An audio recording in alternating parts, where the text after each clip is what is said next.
নমস্কার সবাইকে, আপনারা দেখছেন স্মার্ট নলেজ ইউটিউব চ্যানেল। তো আজকে সত্যি এসএসসি সেকেন্ড এসএলএসটি নবম দশমের রেজাল্ট প্রকাশিত হবে। তো ভ্যাকেন্সি সত্যিকে বাড়তে চলেছে, একটা গুরুত্বপূর্ণ আপডেট উঠে আসছে। তো অবশ্যই ভিডিওটি সম্পূর্ণ দেখুন, শেষ করে দেখুন। চ্যানেল নতুন দর্শক অবশ্যই চ্যানেলটিকে সাবস্ক্রাইব করে দেবেন, সঙ্গে অনুসরণ করে রাখবেন পর্যন্ত যে কোনো সরকারি বিষয়টা সবার আগে চাকরি খবর আপডেট পাওয়ার জন্য। তো ওদের সাইট কিন্তু বর্তমানে ওপেন হচ্ছে না, ঠিক আছে, সাইটের কিন্তু প্রচুর সমস্যা। তো হয়তো আজকে রেজাল্ট প্রকাশিত হতে পারে, এমনটাই কিন্তু একটা গুরুত্বপূর্ণ আপডেট পাওয়া যাচ্ছে। তো দেখা যাক কী গুরুত্বপূর্ণ আপডেট ফিউচারে পাওয়া যায়। তো আজকে আবার কিন্তু চাকরি প্রার্থীদের আন্দোলন, ফ্রেশার চাকরি প্রার্থীদের, ঠিক আছে। তো আজকে কিন্তু 24শে নভেম্বর নতুন চাকরি প্রার্থীদের পক্ষ থেকে একটি বিক্ষোভ এবং অবস্থান কর্মসূচি গ্রহণ করা হয়েছে, আশা করি আপনারা জানেন। তো এই কর্মসূচি কিন্তু আগে থেকে করুণাময়ী থেকে বিকাশ ভবন যাওয়ার কথা ছিল, কিন্তু কিছু প্রশাসনিক কারণে তো শিয়ালদা থেকে ধর্মতলা ওয়াইচেলে পর্যন্ত করা হয়েছে।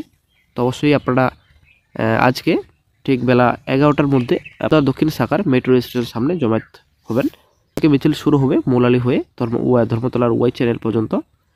তো ওখানে যাওয়ার পর প্রথমে ওয়াই চ্যানেলের অবস্থা বিক্ষোভ করা হবে। তো অবশ্যই যারা এখনও হাজির হননি, তো অবশ্যই আপনারা হাজির হবেন। তো যারা বিশেষ করে কাছাকাছি রয়েছেন, কাছাকাছি অবশ্যই আপনারা পৌঁছাবেন। তো অনেক পেশার চাকরি প্রার্থী আমাদের উত্তর দিনাজপুর ডিস্ট্রিক্ট থেকে গিয়েছেন, ঠিক আছে। তো বাড়িতে বসে না থাকাটাই ভালো, যেহেতু চাকরি আমাদের সকলেরই দরকার এবং ফ্রেশার চাকরি প্রার্থীদের অনেকটাই বঞ্চিত হতে হচ্ছে, আশা করি আপনারা জানেন।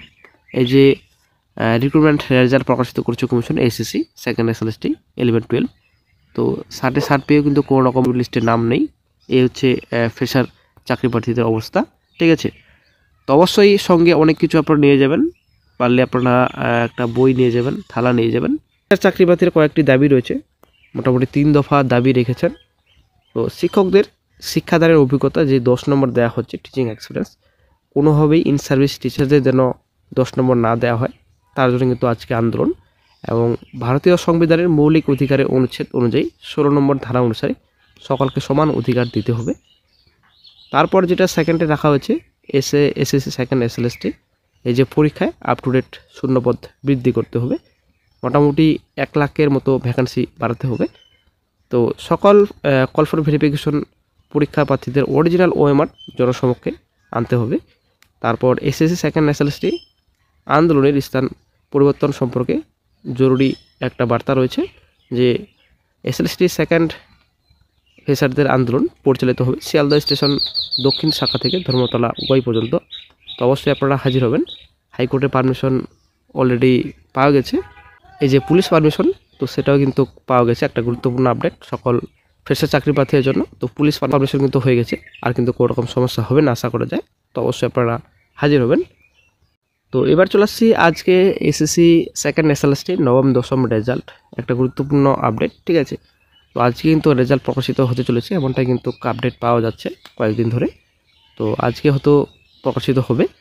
তো আজকে প্রকাশিত হলে একটা গুরুত্বপূর্ণ আপডেট উঠে আসছে, যে মোটামুটি 10K প্লাস, ঠিক আছে, 10K প্লাস ভ্যাকেন্সি বাড়তে চলেছে, এমনটা কিন্তু আপডেট উঠে আসছে। সত্যি না মিথ্যা সেটা জানা নেই, তবে কিন্তু মারফত জানা যাচ্ছে যে মোটামুটি 10,000-এর কাছাকাছি ভ্যাকেন্সি বাড়বে নবম দশম। তো এটা কতটা সত্যি, এটাই হচ্ছে ব্যাপার।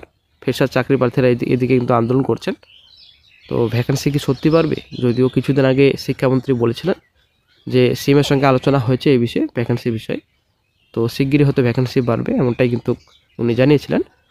তো এখন কি হবে সেটাই হচ্ছে ব্যাপার। তবে আজকে যদি রেজাল্ট প্রকাশিত হয়, তো অবশ্যই আপনারা কিন্তু নিজের রেজাল্ট, অ্যাকচুয়ালি নিজের নাম্বার আপনারা দেখতে পাবেন।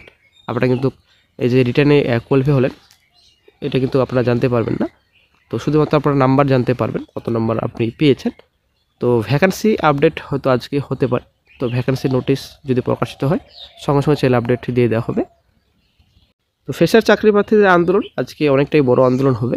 তো ফ্রেশার চাকরি প্রার্থীরা কিন্তু মামলাও দায়ের করেছেন, আশা করা যায় 28 তারিখে মামলার শুনানি, 24 তারিখ এবং 26 তারিখ সুপ্রিমে শুনানি। তো হাইকোর্টের শুনানি 28 তারিখ আশা করা যায়। তো যখন নতুন আপডেট পাওয়া যাবে, সঙ্গে সঙ্গে চ্যানেল আপডেট দিয়ে দেওয়া হবে।